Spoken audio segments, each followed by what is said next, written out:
In my preliminary task, I focused on learning then incorporating the 4 continuity techniques: the 180-degree rule, the shot reverse shot, the match on action, and eyeline match. These techniques weren't needed in my film, but I managed to use all 4 at one point or another to enhance the quality of my production and help the continuity of the piece.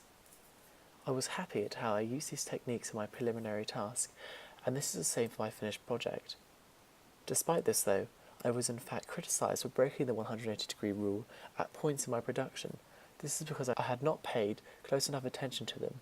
But one breaking of the 180 rule I did notice was in my first edit, where you can see a shot that breaks this rule.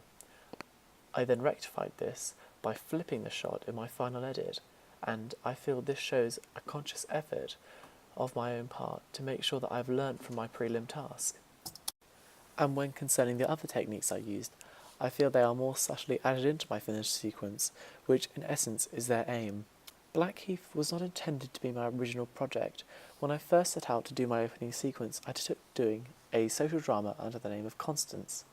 This project turned out to be a failure on many fronts because of various reasons, including very poor planning, which included scripting, blogging and shot listing, poor acting, poor use of props, and mediocre shots that were edited together in a way that wasn't very cohesive. And under pressure, with a clear sign that my project had flaws in both pre- and post-production, I took it upon myself to restart my project with a whole new genre and film idea. The contrast between my first edit of my film Constance and my first edit of Blackheath shows how I improved.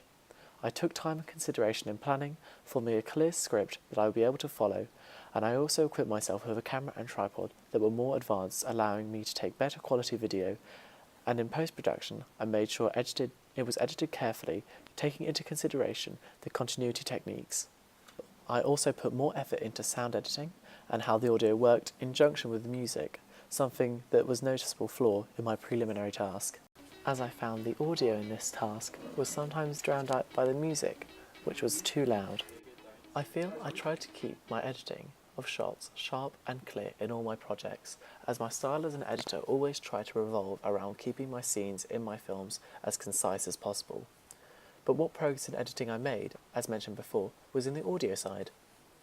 I was never as confident on GarageBand as perhaps I was on Final Cut, so when it came to my session on GarageBand, I used to keep them as minimal as possible.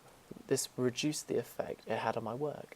However, on my work on Blackheath, I noticed I became more comfortable with it and began to use it more when recording pieces like the voicemail and other sound effects. So as a whole, me becoming more comfortable around it meant I was able to use it to a much better extent and could use this to improve my project.